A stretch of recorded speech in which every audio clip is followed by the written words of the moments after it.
Welcome to Eagle Eye. What a break from Manolo! Interviewing your favorite USA Eagles around the globe. Tony Lamb into the 22. Now, here's your host, Bill Baker. Hello and welcome. Thank you for tuning in.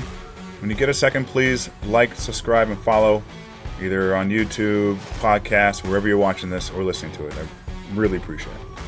So this episode of Eagle Eye, I have Devin Ibanez. Now, Devin isn't a big name in the USA Rugby stratosphere. He hasn't capped for USA yet.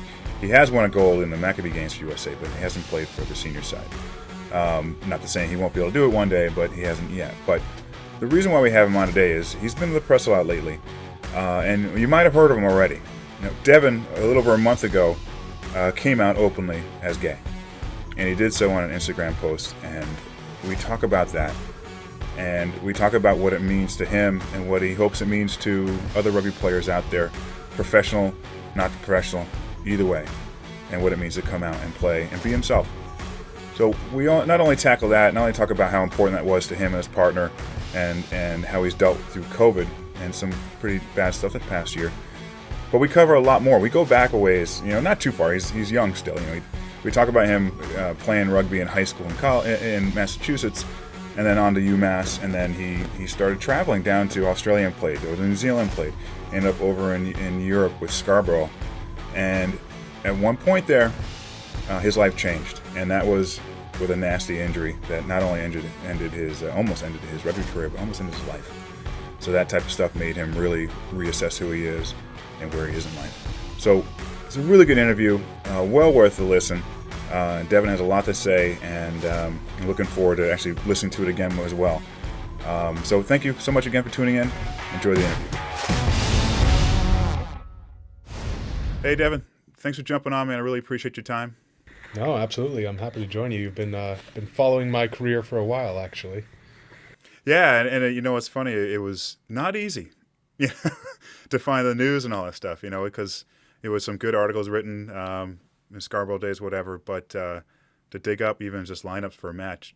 Yeah, no, I always appreciate it. Good to see you. Because it's not easy to get publicity as a domestic American rugby player.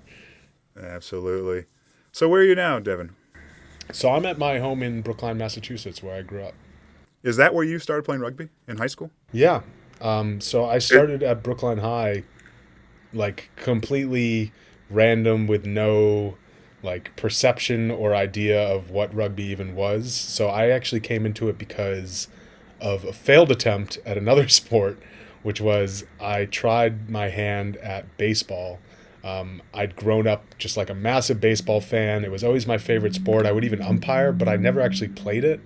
Well, I watch it all the time on TV, and I love the sport. I'm like, I'll work hard at it. I'm sure I could pick it up enough to make the freshman team. I ended up being one of 4 players cut. So I think, had to take that baseball glove I'd spent $70 on and just sort of put it aside and say, I think I might need to find a new sport. And that's what led me to rugby, just total dumb luck looking through what sports we had at Brookline, and that's how I found it. Do you keep up with the team still? Brookline, yeah. Right before I started with the Freejax, the same year that Mystic River won the national championship in 2018, I was the assistant coach at Brookline. So I actually went back and was a coach of theirs for an entire season. It was amazing. You ended up going to UMass. So was that, I'm just trying to get an idea about the scene of high school rugby. So was that a recruitment situation, or you went to UMass and joined their club team? Did they know who you were prior to this? No, I think I reached out to them and maybe introduced who I was, but UMass had actually literally the year before I started there, which was one of the big reasons that I decided to go there, was they had just bumped up to Division I. So they had a situation where they got to the Final Four in Division II and narrowly lost the team that ended up going on to win the final by a wide margin. So I saw that, and I just decided, I was like, well, they have a great sport management program. Now they're Division I, so I'll just go for that. So they didn't really have they didn't have money for scholarships. They didn't have like an outreach or anything. It was just one. It was actually a big shift because Al Baker, for those who know in the local area, he was one of the founders of Mystic River and also was a coach at UMass for about 30 years. And he suddenly passed away from cancer, I think 1.5 years before I started at UMass. So when I got there, we had just moved up to Division I, kind of off the back of the success of the program he had built. And now they're kind of struggling to find coaches. When I got there was only one coach for a team of 75 players. So it was not a program with a bunch of resources or recruitment or anything, but we played at a high level. Yeah, but I mean, that's good. It seems like these 4 years is when you really started to grow into this solid rugby player. And maybe during this time, were you thinking maybe, okay, I could do this after college, and not just with some men's team in Boston, but maybe further? Is this when did you really start taking rugby serious at this point? I started taking rugby pretty seriously after my first year playing it. I mean, when I started my sophomore year, like I mentioned, I had never been some crazy athlete who was excelling at sports or anything. And I walked into the team my sophomore year, and I ended up starting all of our matches in my first year playing. And I was like, it wasn't like I was doing anything crazy. I was hitting some rucks and making some tackles, but I was like, if I'm doing this in my first year picking it up, like imagine if I start playing this in the summers and I start playing it in the fall. So that's when I started. I started training with Boston Men's in the fall when I was like 16, 17 years old. And I really fully went for it then. But UMass was a wake-up call in the sense that when you get there out of high school, obviously you're coming off of senior year of high school where you're like finally like sort of bigger. I still wasn't a big guy. But then you go into college and all of a sudden I'm 168, 170 pounds being like, oh yeah, I'm a flanker. And they're like, no, you're not. Like you're not a flanker. So I ended up playing outside center for my entire first year because they were just like, no, like you're too small. And that's the thing about UMass is they had a lot of really good athletes, not a lot of like people who had huge rugby backgrounds, but a lot of guys who were just like, 220 pounds, used to play football. They're big dudes. So they saw me and they're just like, you got some skills. Let's push you a little bit further towards the backs and see if we could do something there. So what summer was it that you went down to Australia? The way they did it at UMass is if you were a senior, you would be captain for the second semester of your junior year and the first semester of your senior year. So I took over captainship my second semester of junior year. And one of my kind of selling points when I was giving my speech for captainship is I was like, look, these are the things and the plans that I have to improve the club. And this is the plan that I have to improve myself as a player. I'm going to move to Australia this summer. I'm going to play there for 2 months. And I'm going to come back my senior season and just be ready to hopefully, lead us to something big. So my first semester as captain, we ended up going undefeated for the first time in a long time. And we ended up winning Division I Beast of the East for the first time ever. Right from there, that's when I was like, I've never been feeling better than this. It's a great time to just go and play overseas. So my best friend, Roman Wilson, who I met through the USA Maccabi tryouts in 2013, he was playing with Sydney East down in Australia. And he was like, I'm here, so you could be too. All you need is a plane ticket. And so I was like, you don't need to say anything else to me. I'll be there. And so I went there for about 8 weeks over the summer and played. What was that level like, level of play? Well, keeping in mind that I'd played some matches for Boston, coming off the bench and stuff, freshman year during the summer or, in the fall, whenever I could get extra playing time with them, I would, they'd maybe throw me in when I was 18 or something, 17, 18. But I hadn't really done proper men's rugby.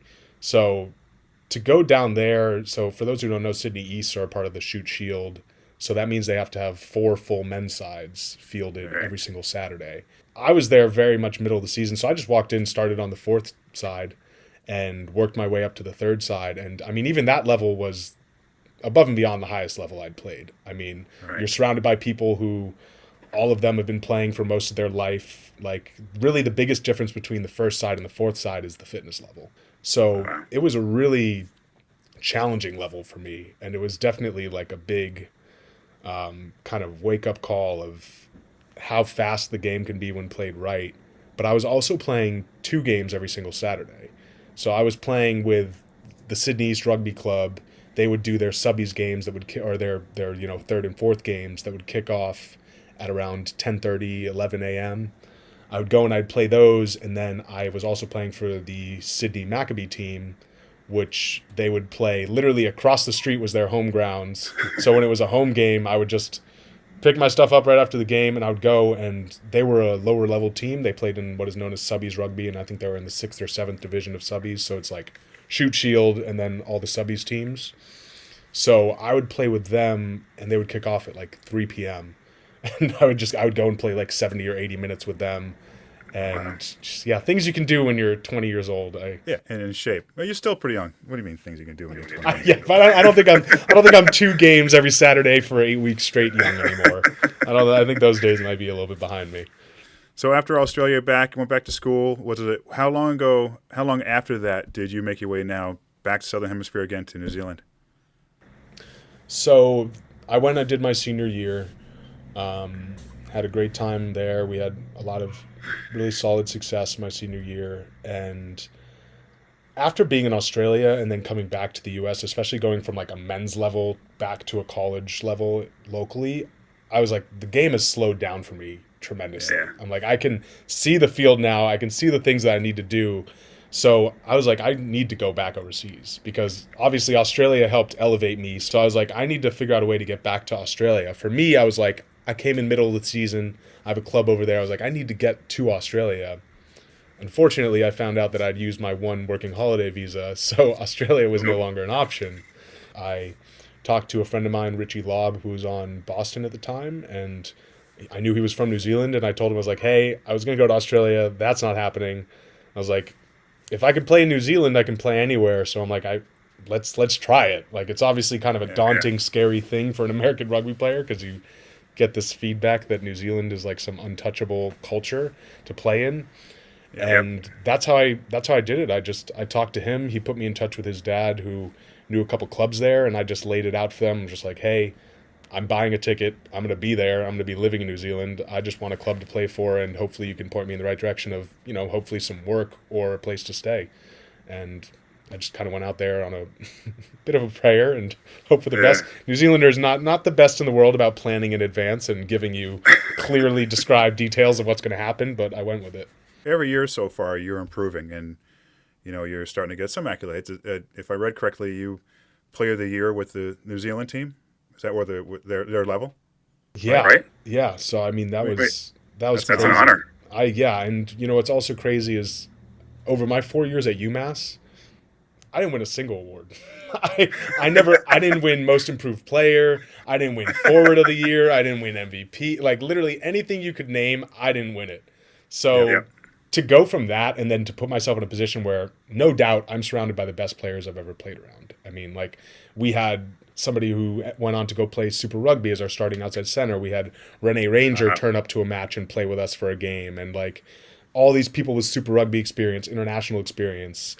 So to come away from that and then have them say that I was the Player of the Year was just like such an honor. And could not have expected that, but it was just it was one of those situations where I was just on a team that needed exactly what it was that I was doing. They needed somebody to make those tackles. They needed somebody who was fit, somebody who wasn't afraid to hit rucks, which is not usually a focus in New Zealand. It was just an amazing experience. So how did Scarborough come into the picture?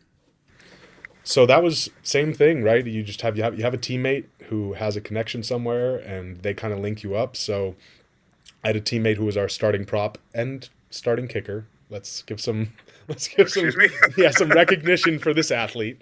And he was going to move to Scarborough because that's where his wife was from, and he was they were having a baby and they wanted to live their life together in England. So he was going to move there and start playing for the club, and they were going to help pay for his relocation and things like that. And they told him that, obviously he's from a high-level club in New Zealand, so they're like, we need some players for these positions. If you could get us a few players from your club, that'd be awesome. And one of those positions happened to be flanker. And so I was like, send them all of my stuff. I was fit, even though I had been beaten down by a 20-game New Zealand season. I felt fine, fine enough to play. And it was just an opportunity I couldn't turn down. I mean, I'd never had a club offer to pay for my flights, pay for my accommodation, help organize me work, and to play in England, right, which is the birthplace of the game. And to continue this kind of dream that I had of just traveling and pursuing it. I just couldn't turn it down. So at Scarborough, you fit in really well there. You were starting just about every match, scoring a few tries here and there. But then let's talk about this throat injury. Not only nearly ended your rugby career, but nearly ended your life. Yeah, I had a situation where we played a match in Settle, which was about 3.5 to 4 hours away from Scarborough, because when you take the big team bus in England, there's these tiny little roads, so every drive takes twice as long. So we were playing the match, and it was about 70 minutes in or so. It was a really close game. I think we were up by 1 point. And I had a winger who had just gotten the ball, and I was kind of scraping across from the inside of the field to kind of give that support on the inside on defense to our wing. And I was just praying. I was like, I really hope this wing cuts back inside. Like, I would love that if this wing cuts back inside in my channel. And sure enough, he does. And I'm like, oh, well, this is like, my number has been called, right? So I accelerate as much as I can into the tackle, and I go to try to lead chest on, because I don't think he really saw me coming across. So my hope was I could kind of surprise him, hit him with my chest, and just hold him up and get a turnover.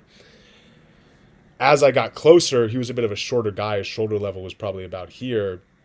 Right as I came close, I think he might have seen me in his peripherals and got a little bit startled, and he stood upright. And as he stood upright, instead of hitting contact with my chest, the contact was his shoulder directly to my Adam's apple. Yeah, it was, so I kind of like went a little bit limp and like kind of held on to him as we went down. And I kind of immediately went over into like kind of like a dry heave position. The trainer comes out on the field and he's asking me, he's like, well, you know, how does it feel? Like, are you okay? Can you breathe unobstructed?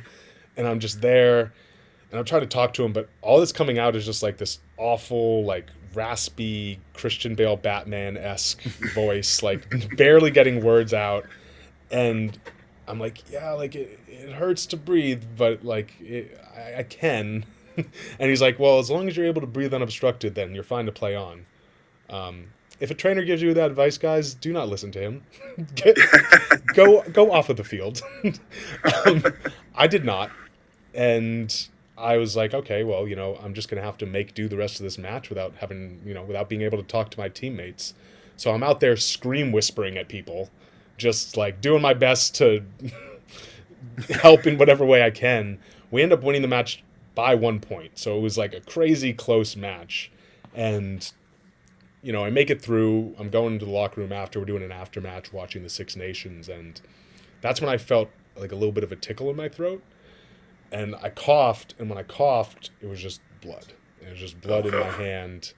And at that point, I went back to the same trainer. And I was just like, what does this mean? And he's like, back to that guy? yeah, I don't know why I still trusted him at this point. And I was like, what does this mean? And he was like, that's a sign that you need to go to A&E. And I was like, okay. So I started to try to find people to take me, but we're 4 hours away. The families and supporters didn't love us that much. They weren't going all the way to Settle. So I didn't have an option to go to the hospital. I even went up to the coach and he was like, I'm actually going the other direction in this town. I don't think I can take you. So I'm like, oh, you know, it's fine. I'll sit on the bus. It's whatever.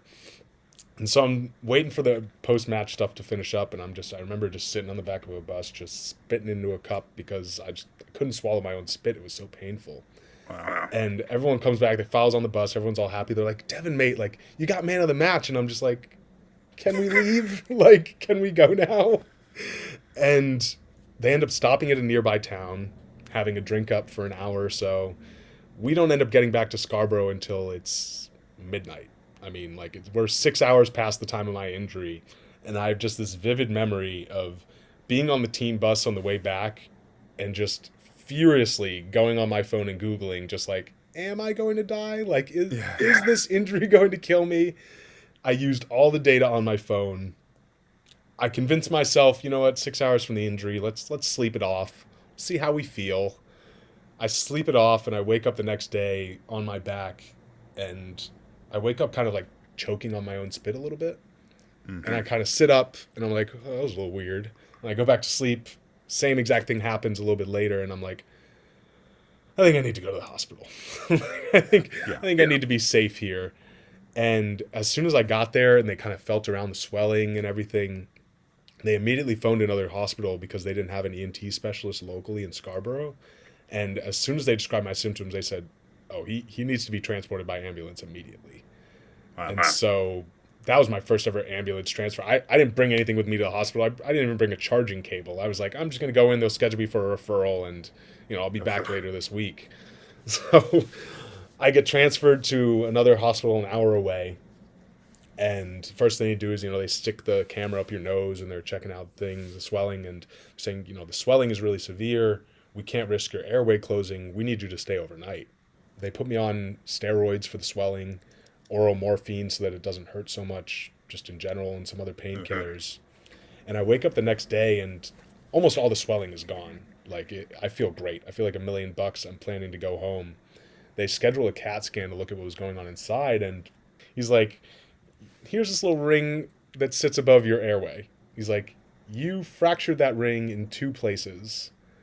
You punctured a hole in your airway and you're leaking air into your chest, which could be fatal if you have an infection near your heart. And he's like, and you also severely bruised your vocal cords. According to the scan, you're breathing through a hole about the size of a pen or a pencil because of the swelling.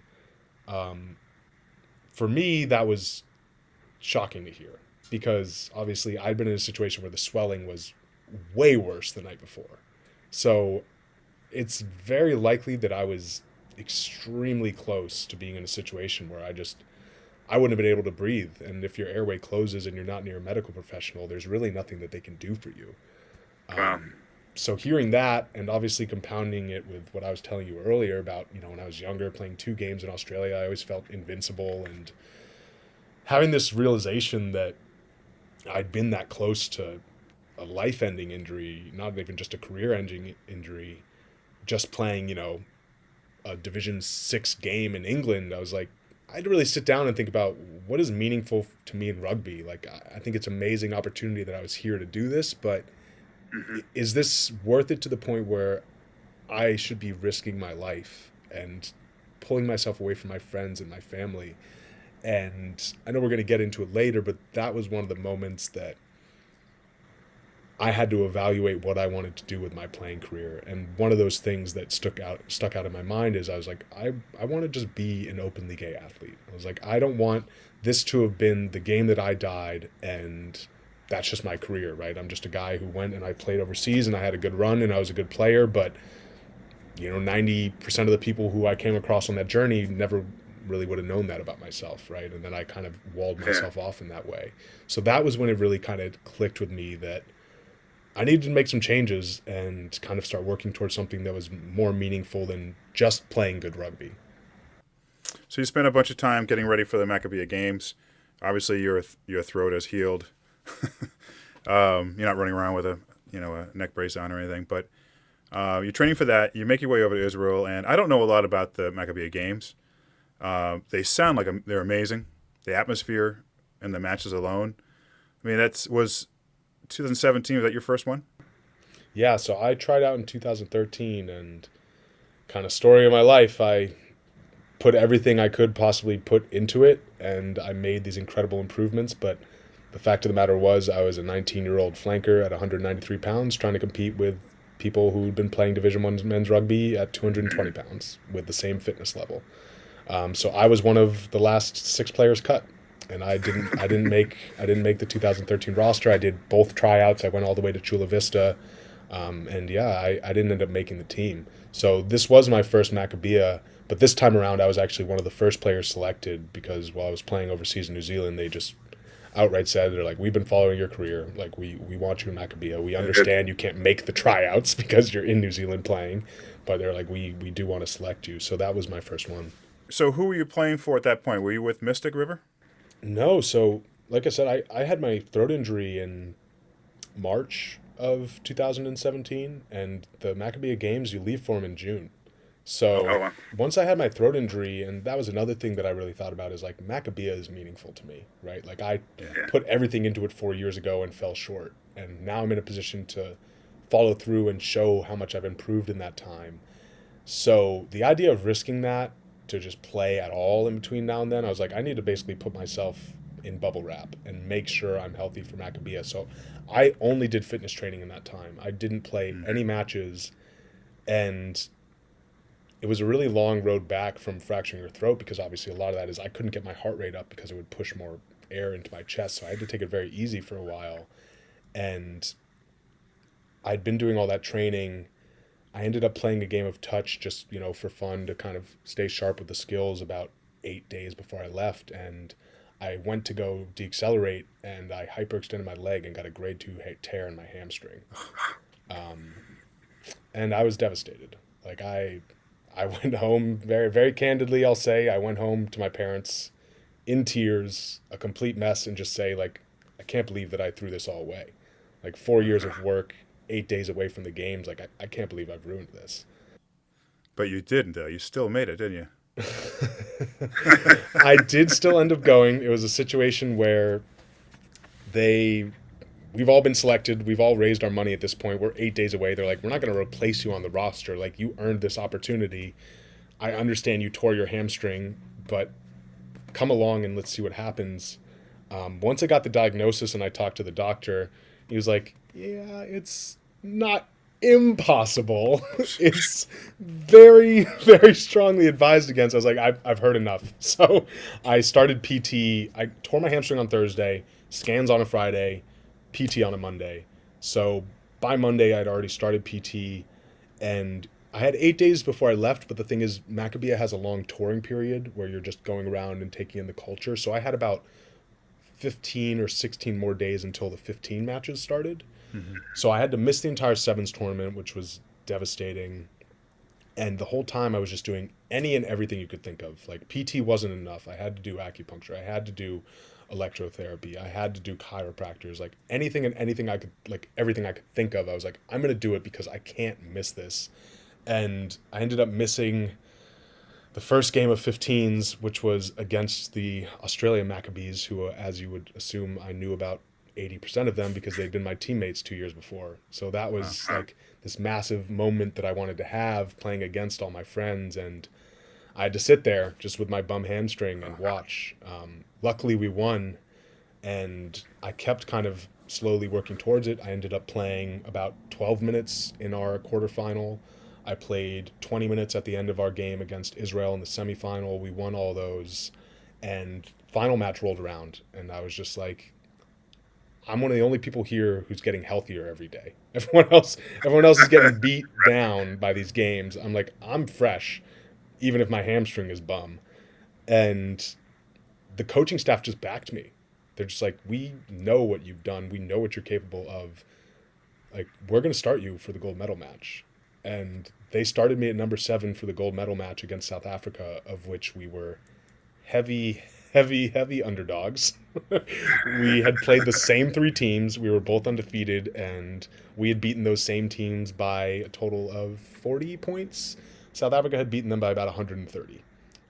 So not a lot of people were backing us, and we ended up going on to win. And we won by about, I think, 11 points or something like that. It was the first gold medal victory for Team USA in 20 years in 15s. And I ended up playing about 55 minutes, the most exhausted I've ever been in my life after not being able to run for a month leading into it. And yeah, I just got through, and that was an incredible achievement for me to be able to be like, I'm here playing one of the highest levels I've played in one of the worst conditions I could be playing in, and I'm still making an impact. And so that gave me a tremendous amount of confidence moving forward to say that I got through that and was still effective, even though I know I was so far below what I could have been at that time. At that point, you're moving on. You eventually play with the Freejax in the Cara Cup. What was that? What were the emotions like at that point, to being able to pull on the Freejax jersey? Not as fulfilling as you would like. I think, all right. Well, no, not in the sense that it wasn't an honor. I loved the opportunity to be playing professionally. I think where I come from with that is I was really struggling. because I had this idea in my mind that I wanted to be the first openly gay player. And, as I've said for my career, I haven't exactly been first person off the shelf, cream of the crop. We got to get this guy in there every time, no matter what. I've really had to scrape and kind of fight for every small opportunity that I've gotten. So for me, with what I wanted to do with visibility and being one of the top players on the team, I wasn't getting the playing time that I wanted to kind of validate that goal for myself. So even though I was in there was this constant like grind in my own mind of being like, I can't drop a pass. I can't make a mistake. I can't get less than my personal best on a Bronco at any point, because then I'm not putting myself in the best position to accomplish this thing that means a lot to me. So a lot of the Freejax season was really difficult for me mentally. There was this feeling of satisfaction in knowing that I had this great goal that I was moving towards, right? I was like, it's real, like I'm doing it. But then compounding that with I'm not sure if I'm doing it because I'm not getting a massive amount of playing time. Like, am I going to be brought back into the fold? Like, am I going to be able to carry this forward in the way that I want to? So it was extremely difficult in a lot of ways. But the opportunity to play against Connacht and against Leinster for the time that I did was amazing. And I did feel a tremendous satisfaction in knowing that I'd had all those experiences that led me there, and that I'd stuck with it, and that I was still here for somebody who, when I went to UMass, it took me, 2 years to even crack a starting lineup. Yeah. All right, so Devin, let's get current now. So a month ago today, right, you created a new Instagram account, and you made your first post, a few photos, and a pretty emotional post. Are you able to read that out loud to us? Yeah, so I did. I made this post very much so kind of on a whim during a lunch break, not really expecting or knowing exactly what would happen, but here's what I said. As 2020 comes to a close, I took the time to reflect on my life and what aspects I could control and make positive changes to that would impact my day-to-day life and happiness. It became clear to me that living my life with more transparency and openly celebrating who I love would have an immediate positive impact on me and those I care about. So I want to start 2021 by celebrating the love of my life and my partner, Fergus Wade, who has been with me through the highs and the very lows of the last 3 years. I am openly gay. This is something that is not a secret to those close to me and even several people not close to me. But I always felt a need to keep it separate from my rugby career. I always came up with a reason why being more vocal would be a distraction, detrimental, or unnecessary.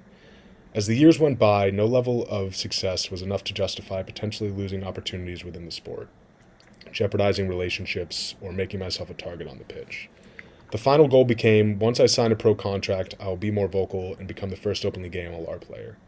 As the day came and went that I signed a contract with the USMLR, I moved the goalpost even further. It was largely fueled by a narrative I told myself that unless I left no doubt about deserving my spot, that I would be viewed as a token and not a true professional. But what I considered as casting a shadow, I've slowly realized can also act as a beacon.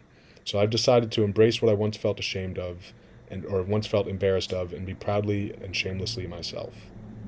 I have met some incredibly talented LGBTQ rugby players over the years, many of whom were blackballed from playing a high level solely due to being gay. As of now, I'm the only openly gay rugby player to earn a contract with an MLR side. I hope that I will meet others like myself playing a high level of rugby and hoping to inspire the next generation of proud LGBTQ rugby players. So I will proudly call myself that gay rugger in hopes that one day it won't sound strange in men's rugby. Is that something you've been thinking about writing for a long time? Yeah, so it was something that I'd been thinking, like, I'd had this idea in my mind of things that I wanted to say. I never actually put pen to paper to do it because I think in my mind I knew that once I started writing it, I was going to want to just put it out there. And I think for me, it was taking that step to actually writing something down that was, I'm not going to say it was one of the biggest barriers because there were a lot of them. But that actual act of writing it down, I knew was kind of one of the final steps. And at that point, I would probably be ready to just put it up there. So it had been on a list of goals that I had set about a month before I did it. And I'd made that list in the wake of my dog passing away. We had a 1-year-old puppy named Ruby, and she very suddenly passed away, and it affected me a lot. And, I was very depressed, and that was part of a list that I made to kind of pull myself out of it. And that day, I had a lunch break, and I was thinking about it, and the new year was 2 days away, and I was like, I don't want to go into this new year not accomplishing this. And with my partner's birthday happening a couple days after the new year, I just told myself I couldn't wait any longer and keep putting it off and finding reasons and waiting for the perfect time. So I just sat down in a parking lot in my van during a lunch break, and I took out my iPhone and I wrote it in my notes, and I read it once and I read it twice and I read it 3 times and I read it 4 times.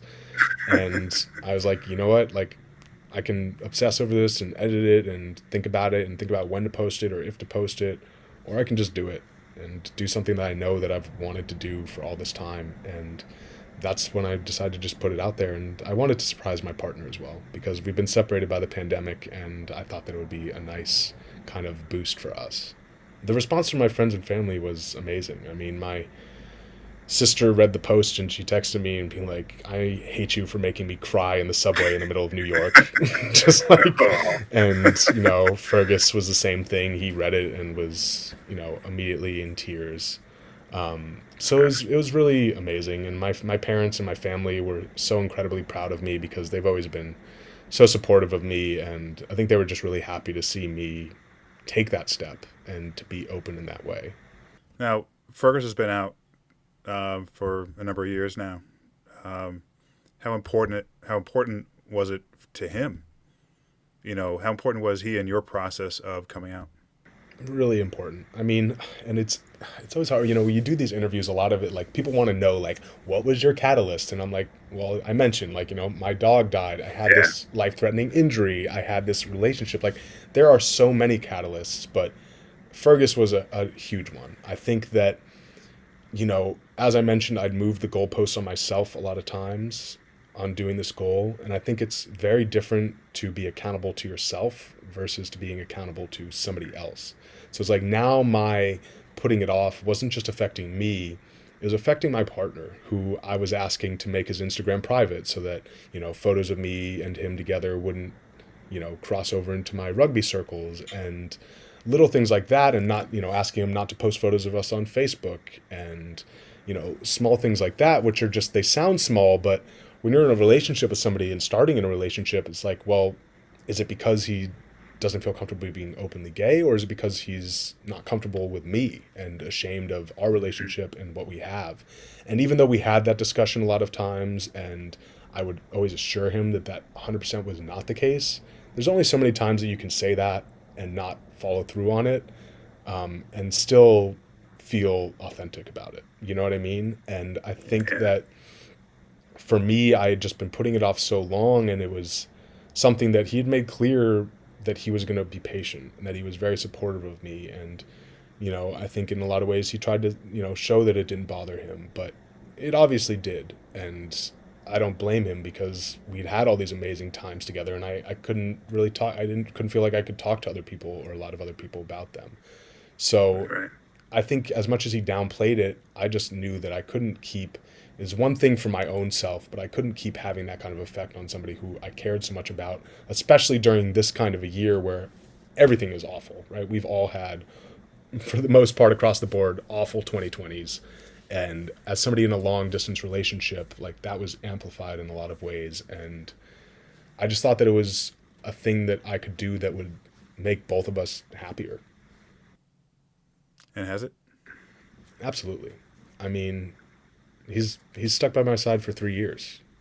He sat there with me going through everything. And, after the first Freejax season, I suffered an injury. So I was really scared about if I would even have the chance to play in the following season, if I would still be involved in the setup. And there was a long period of me feeling like a failure and feeling like I had missed out on that goal, and that I'd had this opportunity to do something incredible and I hadn't. And I didn't really know how to reconcile that. And he really took the time to encourage me and let me know that even if this thing doesn't happen for me, that I'm not a failure, and that to him, that's never the case. So to have done that now, and to not only see from him, but to see from other people like around the world who have come to me and say like what you've done has impacted me in this way, it makes me feel so happy. And like it gives me so much joy to think that just me being myself and like sharing my life experiences can have a positive impact like that. Like it's incredibly empowering, and it makes me feel like there's this clear path and this clear journey that I have for myself now, where I can take this thing that I love so much, which is rugby, and now marry it with something else that I've always been incredibly passionate about, but not always incredibly vocal about, which is LGBTQ inclusion in sport, and making sure that it's a comfortable space for everybody. So now I feel like I have the platform to do that. I have the platform to talk about those issues. And, you know, like another issue like that, for example, would be the recent ban on trans participation by World Rugby, is an issue that now I hope that I can kind of take the forefront on and say that, you know, this isn't right. And we need to take a stand against that. And I think that there was a space to be filled for that in rugby. And now that I see that I have an opportunity to potentially be a person who can take a step towards filling that space, like I am a lot happier. And I do see like I said, like seeing a path for yourself, right? When you're depressed, you only see what's in front of you and you don't see a path out of it. So for me to see this path forward that I'm happy with, and not only happy with, but proud of, is just like a tremendous relief. When did you come out to your parents?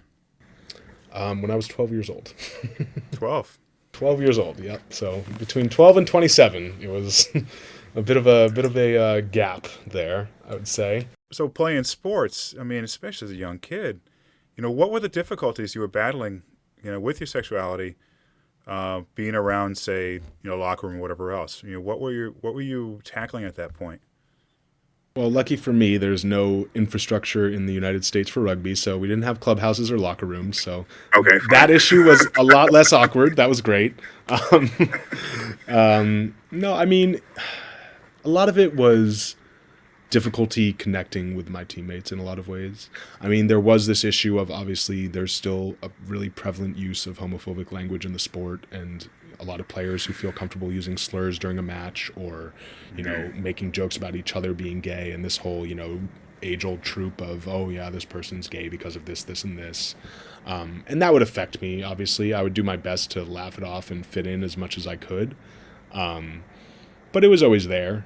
And I think that there was always just a bit of a barrier between my teammates and I. Like, I'm not a drinker, so you know, in terms of the partying side of college rugby culture especially, like I couldn't really connect with them in that way. I couldn't really connect with them in terms of hookup culture because I wasn't really interested in going out and hooking up with a bunch of girls. And so I think that really the way that affected me most is that even though I had this amazing rugby community and people who I had a great relationship with in a lot of ways, I still felt disconnected from it. And with the level that I was immersing myself in rugby, having what you're immersing yourself in also being a community that is like leading to this feeling of you feeling isolated was not a great combination. And I think that really affected me and my ability to like make meaningful relationships during that time. When you're on the pitch or off the pitch and you do hear these homophobic slurs, and maybe not directed at you, or maybe just, no, I'm going to say just, I don't want to diminish what the words are, but you know, how would you react to that? Is there ever a point where you just want to maybe knock someone out because of the way they're talking? So I mentioned I'm not an incredible athlete. I'm going to lead with that because I think that for me, what always filled the gap between my athletic ability and my playing ability was I had a lot of anger. And I am a very controlled person, and it wouldn't spill over outside of my rugby life. So for those who don't know, Dan Gable was this famous wrestler in the United States, and he suffered a tragedy when he was young where his parents were murdered, and they never found out who did it. And he would tell himself, and he would talk about it later in his career, when I would go into those matches, I would see the person across from me, and I would convince myself that that's the person who murdered my family. It's like I would tell myself that this is the person who did it. This is the person who they didn't catch. And that's part of what motivated him to just go to these lengths and these levels of training and playing that nobody else could go to. And so for me, whenever I would hear those slurs used or anything like that, or know that people who didn't believe in me would also be happy to make jokes about me being gay, I would just use that as fuel. And I would convince myself that the people I was playing against were homophobes, and that if they knew I was gay, they would belittle the fact that I was a rugby player and say that he would never make it in this sport and that he doesn't belong in this sport. And I use that to kind of fuel myself. And I use that as a way to say that other people think that you can't do this, but you know that you can do this. And you've been doing this for all these years. So that was kind of how I bridged the gap of kind of the deficit of my athletic ability versus my playing success. And it was something that always stood out. And when I won the trophy in New Zealand for most valuable player, it was a very simple conversation, but all the coach who was there in New Zealand said to me was, you have something that's different about you to other players. And he's like, the only way that I can think to describe it is you have the want. Like, you want to be involved in every play. You want to take on the contact. Like, you have this desire that seems to exceed other people's. And I think that a lot of it came from that, and from this idea that I had to prove people wrong, and that not only did I have to prove them wrong, but I want to prove them wrong as kind of an FU for all the things that I'm convincing myself that they are or that they've said in the past. I read, and correct me if I'm wrong, I read that a teammate in Scarborough outed you. Is that accurate? Yes. Well, I won't get too deep into that, but with that happening, do you feel maybe you were treated a bit differently after that happened? By the team, by players in the team? I don't know if I would go that far. I think that for me, the biggest issue with what happened, and it wasn't even a situation of like I was outed in the sense that they said, hey, look at this guy, I just found out he's gay, like let's make it was a situation where one of the teammates just had to pull me aside. It had already kind of been out there and I wasn't really aware of it. And he just pulled me aside and he's like, look, like, we know that you've been seeing this person, like, are you gay? Very just like direct asking me, and I just kind of, like try to kind of skirt around the question, but basically say like, yes, I am seeing this person. And they're like, okay, well, like, we don't care.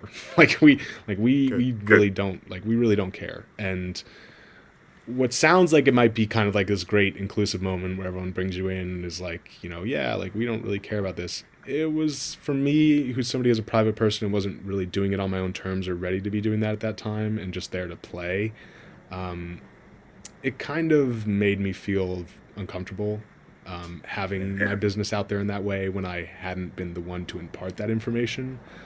And so when I talk about that experience with being outed like that, it's not necessarily that I felt they were treating me differently because they're like, oh, he's gay, so now we're going to, treat him differently, either walk on eggshells or, outright dislike him or say hateful things to him.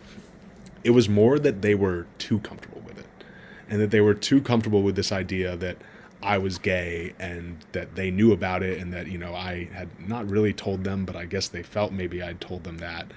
And to the point where they are just like, oh, well, he's gay and so this is rugby, so now we can have banter, right? Like we can make fun of his sexuality. We can make light of it.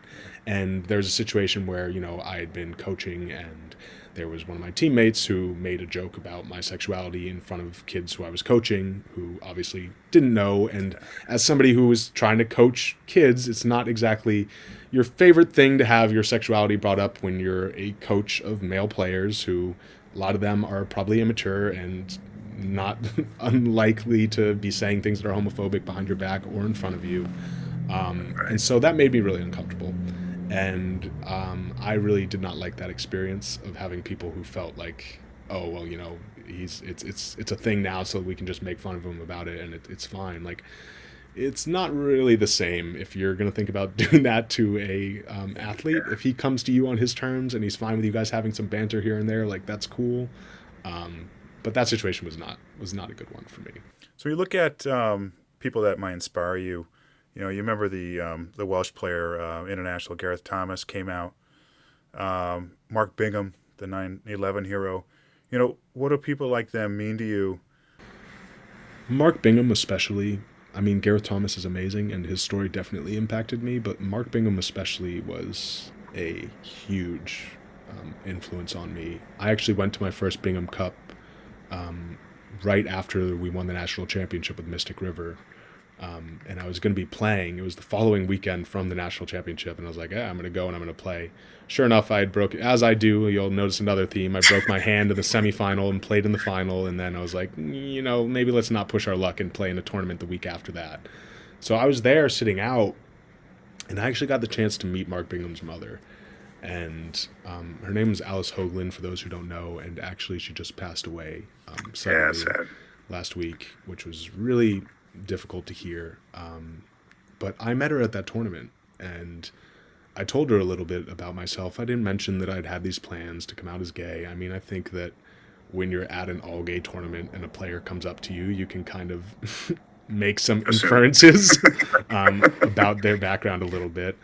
And I just told her how much her son meant to me and how much his story meant to me, that there's this masculine gay rugby player who was an American hero to everybody and was unashamed of who he was, and his mother had just taken on this amazing cause to just put his message out there and like fully, and I mean fully, commit her life to advocacy and to just like conveying the dreams that he had that he never got to fulfill.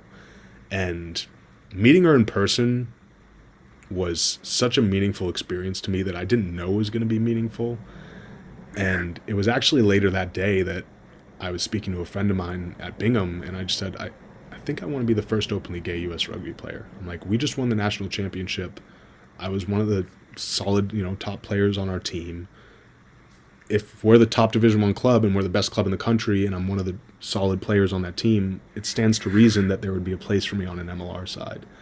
And I was like, if I can do that, then maybe I can do something impactful, not as much as Mark Bingham, but maybe something in the same vein as what he did. And I saw how much all those people from all over the world were inspired by his story and inspired by his mother. And that really resonated with me. And that was, here we go with another catalyst, right? Which one was it, right? Which one made Devin come out?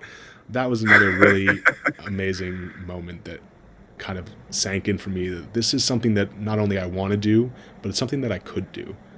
And that was just an incredible experience. And they were such inspirations to me. And I just want to say, obviously, rest in peace to Alice, and love to her family. And, she's never going to be forgotten within rugby, but especially within international gay rugby. She and her son are going to live on forever. You mentioned your friend Roman earlier. Very close friend, maybe best friend of yours. How has he been in supporting you throughout these years? Amazing. I mean, I lived with him in Australia. I wasn't out to him at that time. And he came to live with, I don't know if I mentioned, he also was living with me in New Zealand. We played that full season there. He was my assistant coach at Westlake, and we played the full season there. And I came out to him literally on the way back from the airport. I was like, all right, you're here. I'm like, I'm picking you up and driving you from the airport. I'm like, this is my, I have space to say whatever I want to say, because if you don't like it, you're going to walk. And that's okay. And I told him, and actually his response was, which I still find funny to this day, is I told him at the time, to soften the blow, I came out as bisexual to him. And he was like, oh, well, so you finally started hooking up with girls? It's like, all right, thanks for that, Roman. But for me, that was just his way of saying he didn't care. And he really couldn't have cared any less about that. And we had this amazing friendship, and we had met at the 2013 Maccabiah tryouts, where we were two of the youngest players. We were both 19. We bonded after that. Like, we started messaging each other after the games, because I obviously had a respect for him because he had dominated. He ended up making the team that year while I was sitting at home. And he had this amazing respect for me because he's like, this dude who's smaller than me, less athletic than me. But when it came down to me versus him, like, he's the one who got the better of me in that moment. Wow. So that was kind of the base of this amazing friendship, where we started messaging each other all the time and talking about each other's lives, even though we'd only met that one time. And I think we'd been around each other 2 separate occasions before I decided to go and move and be with him in Australia. And then, we had those 8 weeks together, and then he decided to be with me for 7 months in New Zealand. So he's an incredible friend, and it's been an amazing rugby journey with him so far. All right, Devin. So as we move into 2021, what's next for you? I mean, are you trying to do MLR, European rugby, marriage? People throwing that out there. Wow. So what's next for me, first and foremost, is obviously I am going to continue playing. The MLR was an amazing thing to be a part of, and I definitely would like to be involved with it in the future. But I think for me, after being apart from my partner for an entire year, essentially because of the pandemic, I'd really like to go and play in the UK and be close to him. So be it a professional team in the UK or even just a very high-level club team. I mean, there's a lot of high-level club teams that would beat a lot of MLR sides in the UK that are very strong levels of rugby. So, the professional thing is important to me, especially from a visibility standpoint. But what's more important to me is being happy and being near my partner and continuing to play a high level of rugby. But then beyond that, I really just want to do as much advocating as I can, right? Like, be as visible as possible, do media as much as I can, do these things where I'm putting myself in the forefront to kind of just show people, like, you can do this. You can come out and you can be gay in this space and still be a successful player. And I just want to take this time to connect with different athletes and different communities and go out and coach and go out and speak and just really take this incredible opportunity I have to, like I said earlier, marry two things that I'm so passionate about with rugby and with, advocating for LGBTQ inclusion as well as other equality in sport, be it racial equality or trans rights. And I think that that's something that I'm incredibly grateful to have a chance to do. And I don't want to fall short on that opportunity, because I think it's one that for a while I thought that I wasn't going to get. And now that it's happening, I want to make sure that I impact as many people as possible, because if I just help even one person who comes to me and says that you made me feel like I could be myself in this space, like, that's an incredible honor. And I think that a lot of people don't get to say that. And I don't take that lightly. So I really want to just do good on that and hopefully impact as many people as I can. All right, buddy. I really appreciate this. Good luck in the future, and thanks again for joining me. Absolutely. And thank you so much for having me. It was really great talking with you.